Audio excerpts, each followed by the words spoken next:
शुरुआत करेंगे दिल्ली से आ रही बड़ी खबर के साथ। सीमापुरी तशद्दुद मामले से जुड़ी ये खबर है। मुलजिमीन की जमानत की अर्जी पर समाअत टली। अदालत 31 दिसंबर को अब इसकी समाअत करेगी। 10 मुलजिमीन की अर्जी पर समाअत होनी है। जख्मी पुलिस अफसरान की मेडिकल रिपोर्ट भी अदालत ने तलब की है। तफ्तीशकार से अदालत ने ये रिपोर्ट तलब की है।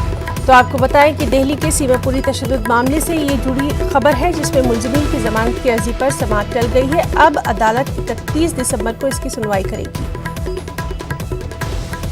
10 मुलजिमीन की अर्जी पर समाअत होना है और इस सब के बीच जख्मी पुलिस अफसरान की मेडिकल रिपोर्ट भी अदालत ने तलब की है।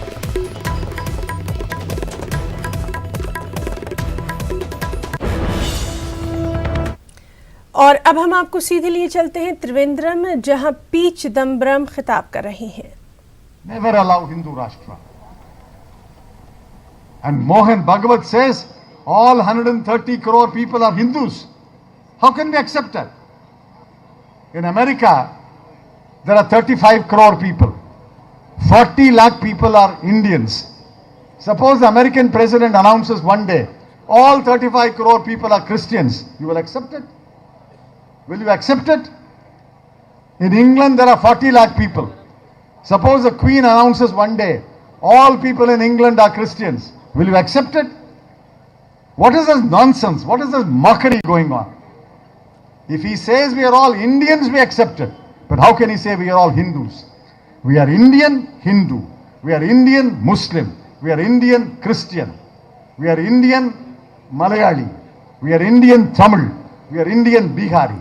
But we are all Indians, and we will not allow, as long as the Congress is alive in this country, 135 years begins today, as long as the Congress is alive in this country, இந்திய தேசிய காங்கிரஸ் உயிரோட்டமுள்ள கட்சியாக இருக்கும் வரை ஒரு நாளும் அதை அனுமதிக்க மாட்டோம். இதை எதிர்த்து தொடர்ந்து போராடுவோம் என நீங்கள் போராட வேண்டும். Now Army General is being asked to speak about it. இதான் ஆர்மி ஜெனரலுக்கு வேலையா? ராணுவ தளபதி வேலை இதானா? தலைவர்கள் எல்லாம் மக்களை வழிநடத்தி செல்லும் பொழுது வன்முறை ஏற்பட்டால் அவர்கள் தலைவர்களே அல்ல. வன்முறையை நாமளா தூண்டுறோம். உத்தரப்பிரதேசத்தில் வன்முறை, there was violence in UP. Who was responsible for the violence in UP? 21 people have been shot dead in UP, and the DGP says my gun never fired. குண்டு வெடிக்காமலா மந்தன் செத்து போறான்? துப்பாக்கி வெடிக்காமலா ஒருத்தன் செத்து போறான்? 21 பேர் இறந்திருக்காங்க. அந்த போலீஸ் காவல்துறை தலைவர் சொல்றாரு, எங்க துப்பாக்கி வெடிக்கவே இல்லையே. அதென்ன மந்திரமான துப்பாக்கி? வெடிக்காத துப்பாக்கி யாரையாவது கொல்லுமா? DGP, Army General are being asked to support the government. It's a shame. Let me appeal to General Rawat. You head the army and mind your business. What politicians will do, politicians will do. It is not the business of the army to. आपको बताएं कि कांग्रेस की जानिब से मुल्क की मुख्तलिफ रियासतों में एहतजाजी रैली का इनेकाद किया गया है। त्रिवेंद्रम से हम आपको दिखा रहे थे, जहां पर पी चिदम्बरम ने बीजेपी पर निशाना साधा है। खासतौर से CAA, NRC, NPR, इन सभी को लेकर उन्होंने बीजेपी पर निशाना साधा। दिल्ली के राजघाट पर कांग्रेस की जानिब से एहतजाज का सिलसिला है। बड़े पैमाने पर अवाम इस रैली में शामिल हो रहे हैं। यौम तासीस के मौके पर सिर्फ दिल्ली ही नहीं बल्कि मुल्क की तमाम रियासतों में कांग्रेस ने शहरियत कानून और NRC के खिलाफ मुहिम छेड़ दी है। इस रैली में भी लोगों की तादाद बढ़ती जा रही है। सिक्योरिटी के भी यहाँ पुख्ता बंदोबस्त है।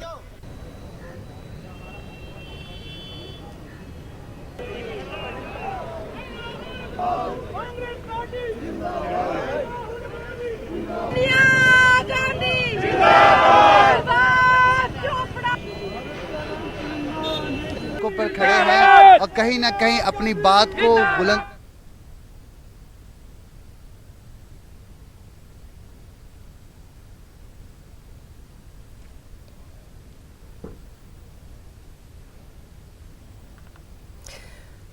और नाज़रीन सीधे रुख करेंगे हमारे साथी रवि कुमार मिश्रा का, जो कि इस वक्त एहतजाजी रैली का जायजा ले रहे हैं। रवि, आपसे जानना चाहेंगे, कहीं ना कहीं कांग्रेस ने अपने कारकुनों में एक नई जान डालने की आज से शुरुआत कर दी है। अभी इस वक्त आपको इस एहतजाजी रैली में क्या कुछ नजर आ रहा है?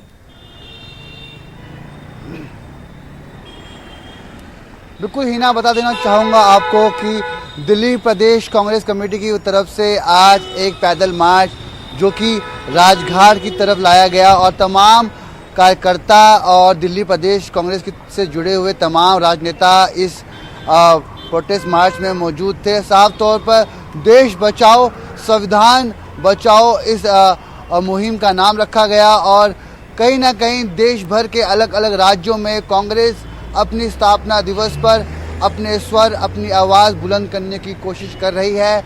और कहीं ना कहीं देश में जो आए दिन पिछले दिनों हम देखा कि CA, NRC, NPR जैसे मुद्दों को लेकर कांग्रेस और कांग्रेस के कार्यकर्ता सड़कों पर हैं और आम जनता जनार्दन, आम जनता के साथ, आवाम के साथ कांग्रेस कहीं ना कहीं प्रोटेस्ट और मार्च में खड़ी दिखाई दे रही है।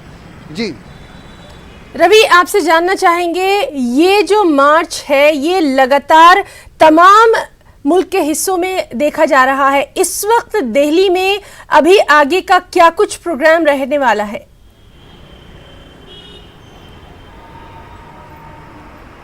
बिल्कुल, देखिए हिना, साफ तौर पे जिस तरीके से आज कांग्रेस का स्थापना दिवस है तो कहीं ना कहीं हर राज्य में कांग्रेस और कांग्रेस की इकाई इस स्थापना दिवस को काफ़ी जोर शोर से मना रही है।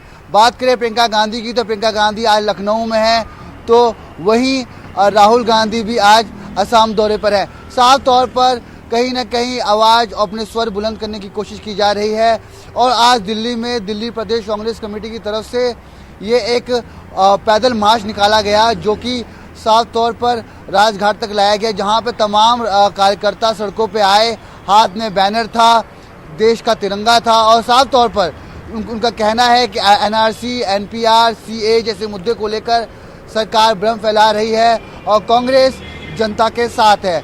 मगर आज स्थापना दिवस पर जगह जगह राज्यों में कांग्रेस का ये पैदल मार्च कहीं ना कहीं ये दर्शाता है कि कांग्रेस अपनी आवाज़, अपनी जो उसका स्वर है उसको बुलंद करती रहेंगी। और हमने देखा कि जिस तरीके से राहुल गांधी, प्रियंका गांधी आगे बढ़कर अपनी बात को रख रहे हैं, पीसफुली तरीके से उन्होंने इंडिया गेट के पास भी मार्च किया, प्रोटेस्ट किया और आज स्थापना दिवस पर जब लखनऊ में प्रियंका गांधी का दौरा है और कहीं ना कहीं कांग्रेस देश भर में आज स्थापना दिवस पर अपनी आवाज़ और अपने स्वर को बुलंद करने की कोशिश कर रही है। जी हिना। रवि, जैसा कि देखा जा रहा है कि दिल्ली में आज सबसे ज्यादा सर्द दिन है, यानी बहुत ज्यादा ठंडक है, लेकिन कहीं ना कहीं कांग्रेस ने सियासत को गरमा दिया है। कौन कौन से अहम लीडर वहां पर नजर आ रहे हैं?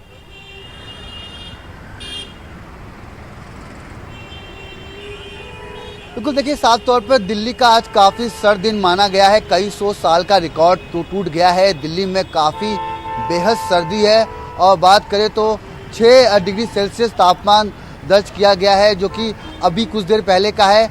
सुबह जो तापमान था वो 4 से 5 डिग्री सेल्सियस में था। ऐसे में कहीं ना कहीं जो राजनीति है वो अपनी जगह पर है, मगर दिल्ली में सर्दी अपनी जगह पर है, उसका कोई जवाब नहीं। लोग कहीं ना कहीं परेशान हैं, हताश हैं और इस सर्दी से जूझ रहे हैं, क्योंकि कई दिनों बाद, कई सालों बाद ऐसी सर्दी देखने को मिली है। वैसे में आज छुट्टी का दिन है, कार्यालय दफ्तर बंद हैं और आज जो कि कांग्रेस का स्थापना दिवस है, ऐसे में काफ़ी संख्या में कार्यकर्ता यहाँ राजघाट के पास भारी संख्या में जुटते हैं और प्रोटेस्ट मार्च करते हैं, पैदल मार्च करते हैं। और इस मार्च में जो उनकी मुहिम है देश बचाओ संविधान बचाओ, उसके लिए कांग्रेस आज देश भर में अपने स्थापना दिवस के दिन अपने कार्यकर्ता और बड़े ही शीर्ष नेता लीडरों के साथ सड़कों पर उतरी है और कहीं ना कहीं देश बचाओ संविधान बचाओ की मुहिम में आगे लड़ रही है। जी रवि, बहुत बहुत शुक्रिया आपका इस तमाम तर तफसीली जानकारी के लिए। तो नाज़रीन, ये थे हमारे साथ हमारे दिल्ली से साथी रवि मिश्रा, जो कि बता रहे थे कि किस तरह से आज राजघाट पर जो है ये कांग्रेस का जो पीस मार्च है ये जारी है। वहीं प्रियंका गांधी की अगर बात करें तो प्रियंका आज लखनऊ में है। उन्होंने पार्टी की यौम तासीस की तकरीब में हिस्सा लिया। इस मौके पर लोगों से खिताब के दौरान प्रियंका ने NRC और डिटेंशन सेंटर्स के बारे में बीजेपी लीडरों पर झूठ बोलने का इल्जाम लगाया।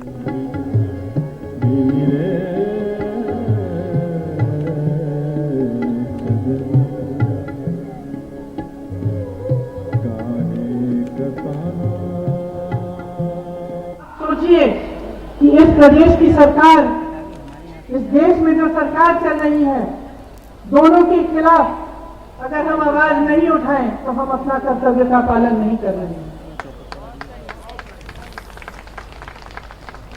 आप सब कांग्रेस के कार्यकर्ता हैं, अगर आज यहाँ मौजूद हैं तो ये बहुत बड़ी बात है, क्योंकि कांग्रेस के लिए एक बहुत बड़ा संघर्ष का समय है, खासतौर से उत्तर प्रदेश में। मैं आप सबको धन्यवाद देना चाहती हूँ कि जो रास्ता हमने पकड़ा है उसमें आप मेरा और जो प्रदेश की नई कार्यकारिणी है इसका पूरी तरह से समर्थन कर रहे हैं। मैं यहाँ खड़े होकर ये कहना चाहती हूँ कि जहाँ नौजवान की ऊर्जा महत्वपूर्ण है, वहाँ बुजुर्ग का अनुभव भी महत्वपूर्ण है। इस बात को ठीक तरह से समझ लीजिए, हमारा एक ही कार्य है, एक ही कर्तव्य है, और वो जनता के प्रति है। जहां महिला असुरक्षित है, ठीक है, हम सरकार में नहीं हैं, हम प्रशासन नहीं चला रहे हैं, लेकिन हम मौजूद तो हो सकते हैं, हम उसके लिए खड़े तो हो सकते हैं, हम उसके परिवार की सुनवाई तो कर सकते हैं। जहां जिस हद तक हम उसको सुरक्षा दे सकते हैं हम करेंगे, यही हमारा मकसद होना चाहिए। जहां किसान को प्रताड़ित किया जा रहा है हम खड़े हो सकते हैं, जहां मजदूरों की समस्या है हम उसके साथ कंधे से कंधे मिलाकर उसकी आवाज उठा सकते हैं, जहां विद्यार्थी परेशान है, सड़क पर आ रहा है, हम उसके साथ सड़क पर खड़े होकर उसकी आवाज उठा सकते हैं। और हमेशा ये हम मन में रख के उठाएं कि हम अहिंसा की विचारधारा से उभरे हैं।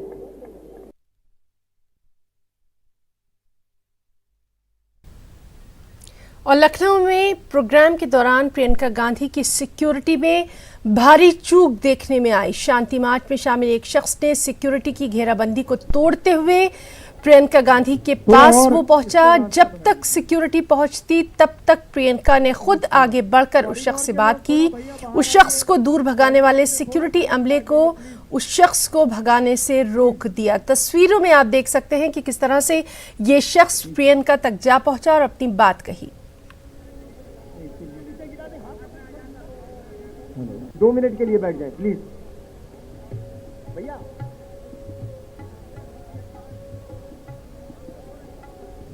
थोड़ा और इसको रास्ता बनाइए प्लीज, प्लीज थोड़ा कॉरिडोर के लोग थोड़ा भैया बाहर आइए, कॉरिडोर से थोड़ा साइड में आ जाइए प्लीज, प्लीज नीचे। तो नाज़रीन, ये हम आपको तस्वीर दिखा रहे हैं जहां प्रियंका गांधी लखनऊ में जब अपना प्रोग्राम कर रही थी, अपनी स्पीच के बाद जब वो बैठी हुई थी तो बड़ी चूक उनकी सिक्योरिटी में नजर आई। एक शख्स सिक्योरिटी की घेराबंदी को तोड़ता हुआ प्रियंका के पास जा पहुंचा, उनसे अपनी बात कही। जब तक सिक्योरिटी वहां पहुंचती तब तक प्रियंका ने खुद उस शख्स से बात की। और आप देख सकते हैं कि किस तरह से प्रियंका गांधी ने सिक्योरिटी के अमले को फिर वहां से हटाया और उस शख्स की उन्होंने पूरी बात सुनी। ये तो रहा एक पहलू, लेकिन दूसरी सबसे अहम बात कि सिक्योरिटी में इस तरह की चूक आखिर कैसे हुई, किस तरह से कोई भी शख्स जो है सिक्योरिटी की घेराबंदी को तोड़ते हुए प्रियंका तक जा पहुंचा। 2 मिनट के लिए बैठ जाए प्लीज। कांग्रेस पार्टी की 134 यौम तासीस के मौके पर हैदराबाद में पार्टी लीडरों ने तिरंगा रैली निकालने की कोशिश की। रैली को पुलिस ने नाकाम बना दिया। पुलिस ने कांग्रेस पार्टी को रैली की इजाजत देने से इनकार किया था। बावजूद इसके कांग्रेस पार्टी के लीडरों ने गांधी भवन से लेकर टैंक बंड तक रैली निकालने की कोशिश की। जैसे ही कांग्रेस लीडर गांधी भवन से बाहर निकले, पुलिस ने उन्हें आगे बढ़ने से रोक दिया। इस दौरान पुलिस और कांग्रेस लीडरों के दरमियान लफ्जी झड़प देखी गई। जब बीजेपी आरएसएस परमिशन देते कवायद करने का, चलने का, एलबी नगर से लेकर सरूर नगर तक उनको परमिशन देते, उन्हें भाषण में क्या बोलता, इस हिंदुस्तान में 130 करोड़ हिंदू है कहते। हिंदू कैसा है रे भाई? इस हिंदुस्तान में हिंदू है, मुसलमान है, क्रिश्चियन है, जैन है, बुद्धिस्ट है। How you can say it is a insult? I am asking to the court How we can say insult to the Indian people who are staying in all community, Hindu, Muslim, Sikh, how we can say only Hindus are there. It is a serious issue. Even they are not given a permission. हमको permission नहीं दिए rally करने को, वही RSS वाले parade करे 26 जनवरी के जैसा ऐसा लकड़ी लेके। अरे हमारे क्यों नहीं देते भैया? हम क्या बुरा करे? हम अंबेडकर स्टैचू करने जाते। अंबेडकर जी आप कॉन्स्टिट्यूशन लिखे, इसका उल्लंघन हो रहा, हम बोलने को जा रहे। We are organized Save India, Save Democracy program, but our dictatorial CM, like he is ruling our state as a dictator, more than Hitler. He has not given permission. 2 days earlier, he has given permission to RSS rally and all blocking the roads. That's why we are protesting today. Hyderabad के गांधी भवन पर Congress party का एहतजाज जारी है। Congress party ने 24 घंटों के सत्याग्रह का यहां से आगाज कर दिया है। कांग्रेस पार्टी को तिरंगा रैली की इजाजत न देने पर पीसीसी चीफ उत्तम कुमार रेड्डी ने पुलिस पर भी कड़ी तनकीद की। उन्होंने city police commissioner Anjani Kumar पर आरएसएस के एजेंट के तौर पर काम करने का इल्जाम लगा दिया। कांग्रेस लीडर अली शबीर ने रैली की इजाजत न देने के ताल्लुक से रियासत की टीआरएस हुकूमत पर कड़ी तनकीद की। హైదరాబాద్ లో RSS agent commissioner Anjan Kumar ఆధ్వర్యంలో మొన్న ఎల్బీ నగర్ నుంచి సరూర్ నగర్ స్టేడియం వరకు ఆర్ఎస్ఎస్ లాఠీలతో గుర్రాల మీద మార్చ్ పాస్ట్ వీడియో రిలీజ్ చేసినాం. ఆయననే ఇప్పుడు ప్రశాంతంగా Congress party save India save Congress placards తో జాతీయ జెండాలతో అంబేద్కర్ విగ్రహం తెరబోతానంటే अनुमति इవ్వడం లేదు। मैं पूछना चाह रहा हूं कि आरएसएस लोगों से, आप लोगों से भी कह रहा हूं, गूगल खोलो, गूगल में जाओ, फ्रीडम फाइटर्स का लिस्ट निकालो, उसमें अगर एक आरएसएस वाला भी, एक हिंदू परिषद वाला भी, एक बीजेपी वाला भी, एक जनसंघ वाला भी मिला, मैं हर वो सजा के लिए आपके सामने तैयार हूं। अपना नाखून तक शहीद नहीं किया, लेकिन आज कह रहे हैं कि देश में बनाने वाले हमें, तुम बनाने वाले नहीं, देश को बिगाड़ने वाले हो, देश को बांटने वालों में हो। आज जो कानून लाए हैं एनआरसी, उसी के साथ एनपीआर में 2 चीजें मैं बताना चाह रहा हूं। कुछ लोग प्रधानमंत्री हमको गुमराह कर रहे हैं। प्रधानमंत्री कहते हैं कि एनपीआर नया नहीं है, ये 2010 का है। यस है, 2010 में 15 पॉइंट्स पूछे जाते थे, आज हमको 21 पॉइंट्स पूछा जा रहा है। तो इस तरीके से ये एनपीआर, एनसीआर और सीए तीनों का कांग्रेस पार्टी स्ट्रांगली विरोध कर रही है। शहरियत कानून के मामले पर मुल्क भर में एहतजाजी मुजाहरे जारी हैं। इजलास मुज़ाकरों का इनेकाद किया जा रहा है। दूसरी जानिब बेंगलुरु के चंद वकीलों ने खास पहल की। एडवोकेट बालन की क़यादत में वकला ने तकरीबन 10,000 अफराद के दस्तखत के साथ वज़ीर-ए-आज़म नरेंद्र मोदी को एक ख़त लिखा। खत के जरिए शहरियत कानून, एनआरसी और एनपीआर में मौजूद खामियों की निशानदेही की गई। वकला ने यह बताने की कोशिश की कि हुकूमत के ये इक़दाम किस तरह दस्तूर के खिलाफ है। कर्नाटक हाई कोर्ट के सीनियर एडवोकेट बालन ने कहा कि महात्मा गांधी की तर्ज पर अवाम एहतजाज का रास्ता इख्तियार करें, अदम ताउन तहरीक शुरू करें, हुकूमत के इन कवानीन की मुखालफत करें। बेंगलुरु के वकला ने वज़ीर-ए-आज़म के साथ साथ वज़ीर दाखिला अमित शाह और तमाम अरकान पार्लियामेंट को ये मकतूब रवाना किया है। It's a database for CAA and NRC. We outright reject it. We are not going to cooperate. We'll tell the people of India for non-cooperation. Non-cooperation was successful prior to 1947 and it will again be successful after 2020. So we will not cooperate. We say it's an ambak. जी हमने ये advocates, Bengaluru advocates सब मिलके एक 8,000 या 10,000 आदमियों का एक signature लिया था ओपन लेटर में। वो लेटर जो है प्राइम मिनिस्टर, होम मिनिस्टर और ऑल पार्लियामेंटेरियंस को हमने एड्रेस किया है। उसका मकसद ये है कि सीएए और जो एनआरसी और जो एनपीआर अभी आ रहा है, इसमें जो कुछ भी खामियां हैं, ये अनकॉन्स्टिट्यूशनल है बोल के हम रिक्वेस्ट किए हैं कि होम मिनिस्टर और प्राइम मिनिस्टर को कि सीएए विड्रॉ करो। जैसे कि पहले इन्होंने लेके आया एनआरसी तो था सिर्फ असम, स्टेट ऑफ असम के लिए, असम के लोगों के लिए, असम में जो घुसपैठ हैं उनके लिए। असम में 2003 से 2019 तक the observation of supreme court NRC का इम्प्लीमेंटेशन चला। एनआरसी के इम्प्लीमेंटेशन में 19 लाख तकरीबन घुसपैठियाँ बोल के मिले, लेकिन वो अलग बात है कि उनका डेटा किस चीज़ पे वो मुकर्रर है। लेकिन अब सपोज़ एक ओल्ड एज आदमी है 70 ईयर्स या 70 ईयर्स अबव का, 1970 का वो डॉक्यूमेंट वो कैरी नहीं कर पाया, वो भी despite of being he Indian citizen वो सिटीज़नशिप प्रूव नहीं कर पाया, तो वो आप उसको घुसपैठिया करार दे दिए।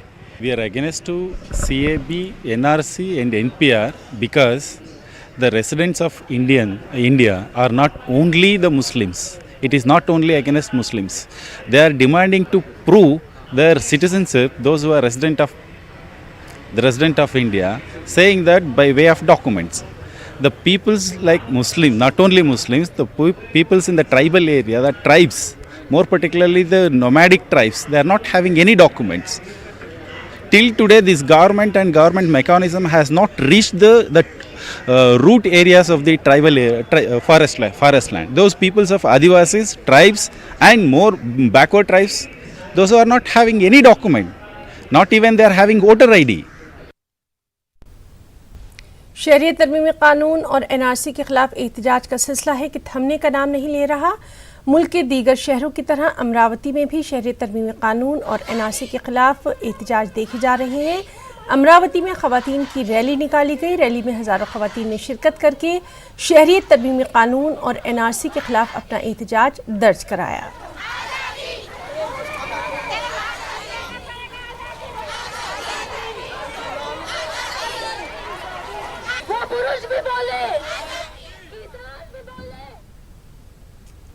उत्तर प्रदेश समेत मुल्क के कई इलाकों में आज पुलिस और अवाम के आमने सामने आने की तस्वीर आम हो रही हैं, लेकिन ऐसे में यूपी में वाक़ फिरोज़ाबाद में पुलिस और एक आम आदमी हाजी कादिर इंसानी दोस्ती की शानदार मिसाल भी पेश करते नज़र आ रहे हैं। आइए हम आपको दिखाते हैं ये ख़ास रिपोर्ट। तो नाज़रीन, आप देखिए ये ख़ास रिपोर्ट। मुझे इजाज़त दें। आदाब।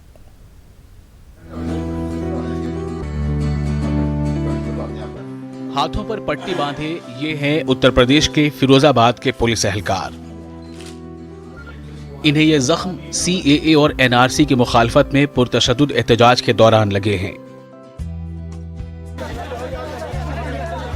एहतजाज इतना पुरतशद्दुद हो गया था कि अजय कुमार के लिए वहां से निकलना मुश्किल हो गया था।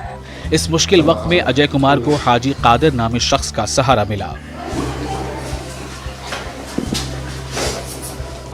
हाजी कादिर अजय कुमार के लिए किसी फरिश्ते से कम नहीं है। जख्मी अजय कुमार सिंह को हाजी कादिर ने वहां से निकाल लिया और महफूज जगह पर ले गए।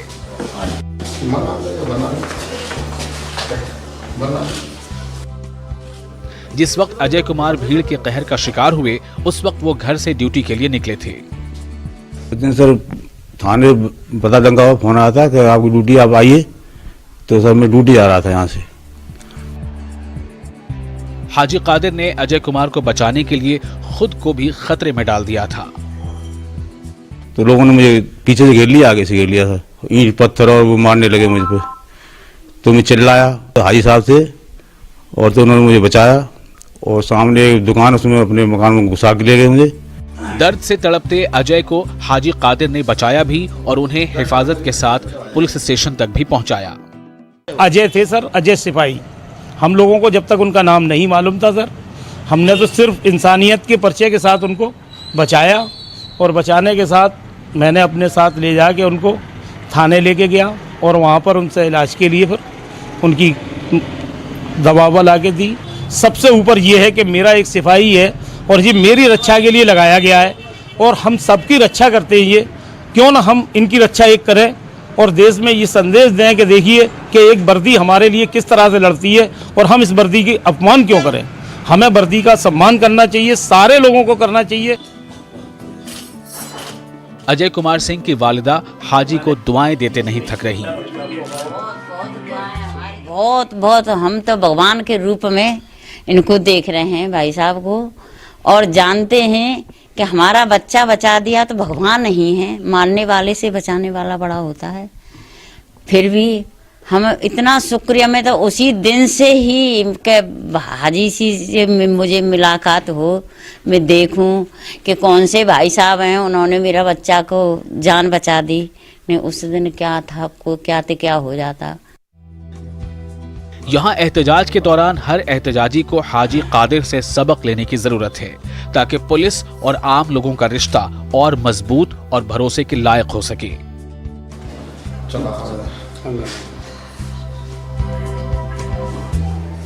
Bureau report, news 18।